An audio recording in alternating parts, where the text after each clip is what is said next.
So, I always start with so. It's amazing. I'll have to edit that off of everything I say. So, start there.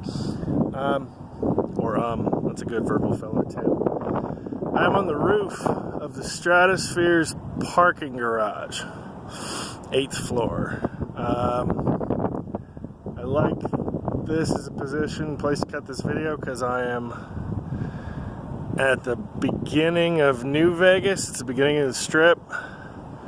And south of Old Vegas, because downtown's north of me. So it's like equidistant between the old and the new, and I find that somehow symbolic or meaningful. I'm gonna need sunglasses for this one. So I bombed on Tuesday night, and there's 3 threads I want to weave into this reflection. One of them is the Twilight Zone premiere. One of them is bombing Tuesday night, and one of them is the Avengers Endgame pre-sale tickets promo.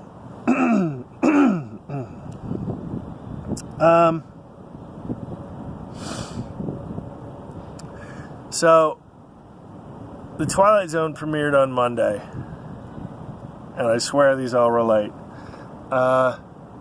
And they went for the premiere, the one that's free, the one you can see on YouTube without subscribing to CBS All Access, is an episode called The Comedian, and it stars Kumail Nanjiani, whose work I deeply respect and have always enjoyed him, whether it was live or on video, whether it's dramatic or comedic.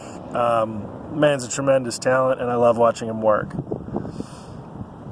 If I had one criticism, The Comedian, the episode weaves together pieces of Dead Man's Shoes and When the Sky Was Opened, and reframes it through a comedian who relentlessly works a bit on the Second Amendment, gets advice from a Tracy Morgan character, and I really liked Tracy Morgan in this too, who essentially tells him you have to be personal. People don't give a fuck about politics. And I should have listened, because he relentlessly works this bit on the Second Amendment, and it keeps bombing. And then when he turns to things in his own life, it is uproarious. And it reminds me of that Tim Thomerson one from the 80s where he's in hell, and the only laughs he can get are talking about his own personal trauma. And both of those seem meaningful and written from a place of where comics actually work from. And there's another level to it. Whenever Nanjiani's comedian talks about these things in his own life, they cease to exist. So, that's the gimmick of the episode. If I had one criticism of it, and really this is the only criticism I have of it, I think the Twilight Zone and anthology series, and maybe there's an argument to be made for the converse thanks to Black Mirror and all that, they work better as half-hour shows. They work better as short morality tales. And beyond that 25-minute limit, which is where the Twilight Zone lived in the 60s, they become bloated. And you're trying to do too much. So I wonder what that premiere episode would have looked like as a 25-minute piece rather than something that was pushed out to 53 or something that was written at 53 and shot at 53. Anyway, that's not the point. I liked it. It made me choke up. It hit me a place that I was both expecting and simultaneously not expecting, which was very strange.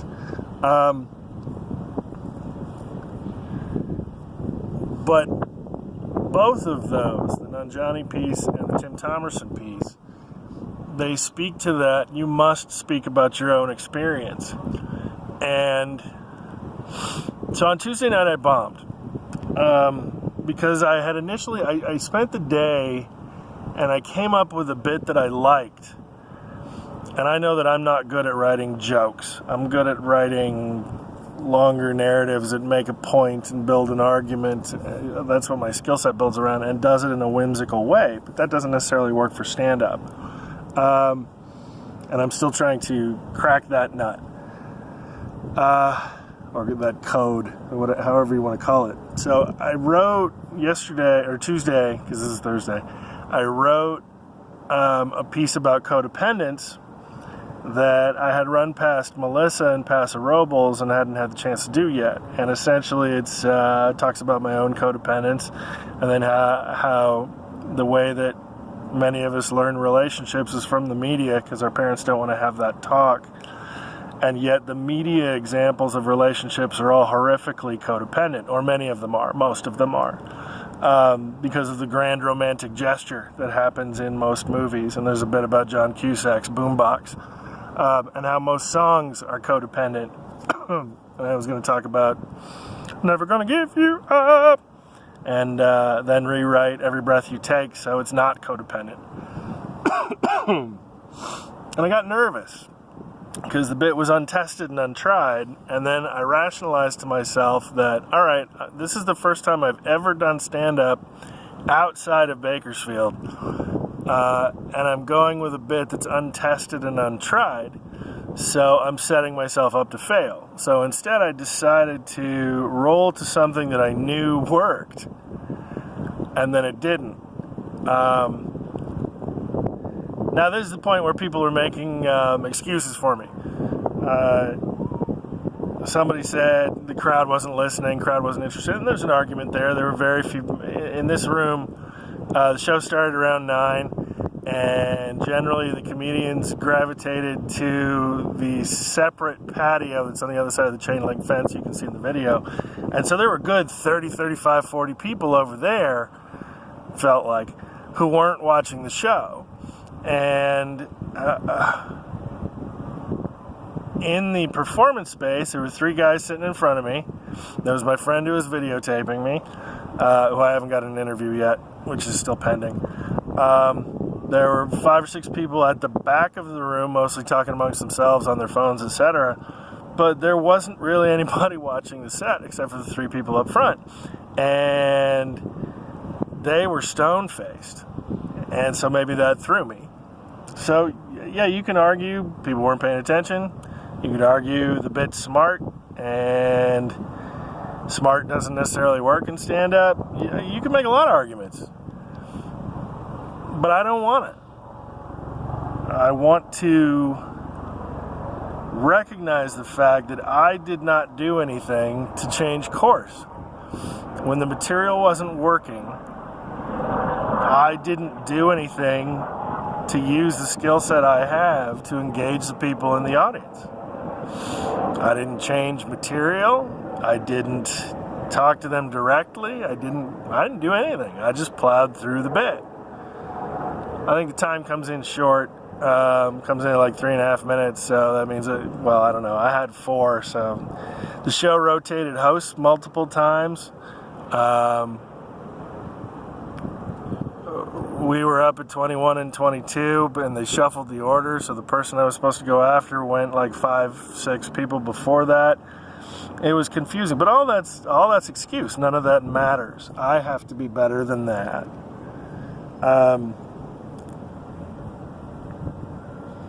And the strange, or perhaps serendipitous, or totally expected thing is that everything that's happened since then has been, that's what happens. Like John Podlesnik said, been there. You keep writing. You do it. This isn't the first time I bombed. I bombed once before when I got on stage with next to no material and wanted to see if I could wing my way through it, and I couldn't. And that was back in 2010, 2012. This time I bombed with a piece of material I thought worked. And it's a good experience. And bit's not going to work everywhere. It's not going to work every time. And you have to be strong enough to move, to roll with it. That's the message I got from the Neon Museum. When the woman told me that Elvis performed in 56, opening for Shecky Green, and the audience didn't like his act. And he didn't come back to Vegas until 69. I was watching Steve Martin in Masterclass. I watched the first two of them, and it's getting your start in comedy, and there's a lot in there that spoke to me. And so my takeaways from that, I mean, I like to compare these moments to a comic book called Wanted. And Wanted is a way better book than the movie that they made out of it. The movie's okay, but the book is a much better piece of work. But the scene that's important to me is actually fairly intact in both versions. They tie James McAvoy's character to a chair, and they punch him in the face. And then they do it again. And then they do it again. And he's like, why are we doing this? And they tell him, we're going to do it until you're not afraid of being punched in the face anymore. And that's what bombing is. As long as you're still afraid of bombing, it is the worst thing in the world. And as soon as you get used to the fact that it will happen and can happen to anybody, that's what's freeing. Same thing with the whitewater rafting. I mean, that came to me in dealing with the bombing. Waves hit you in the face, big fucking deal. It happens. And it's not that bad. Before you go river rafting, you're afraid for your own mortality. It's not dangerous. I mean, it is, but you're not going to die from it. Getting hit with a wave in the face isn't that bad. I think I'm about to be rousted, so I may have to continue this video somewhere else. Morning. How you doing? I'm good. How are you? Good.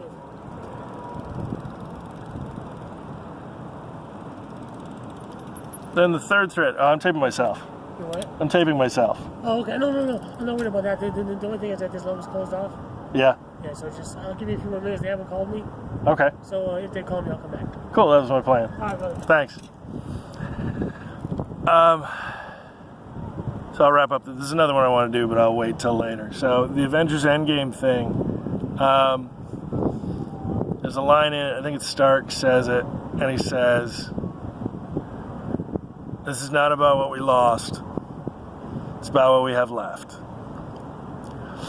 And I'm constantly amazed how the right stories hit my life at the right time. You haven't seen this yet? No, it hasn't been time for me to see it yet, apparently.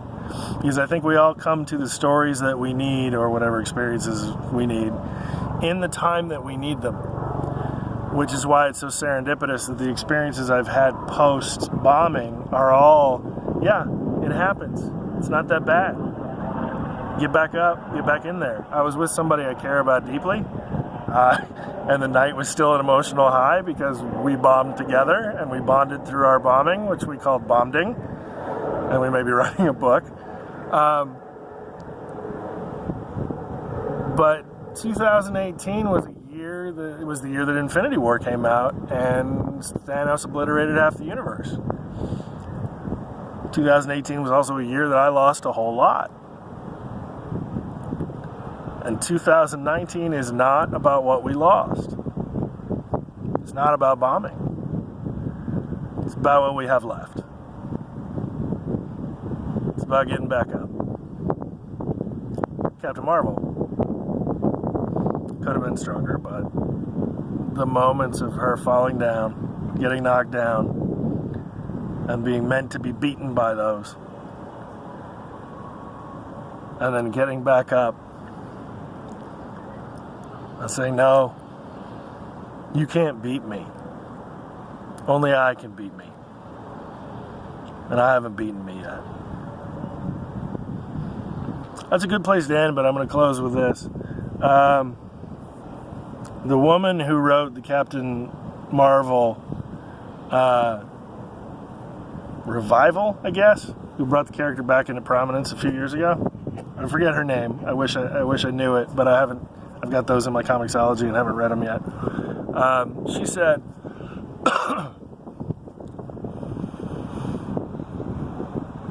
Captain America gets back up because it's the right thing to do. Captain Marvel gets back up Because fuck you. I like to think both of those things are true. It's the right thing to do. So fuck you.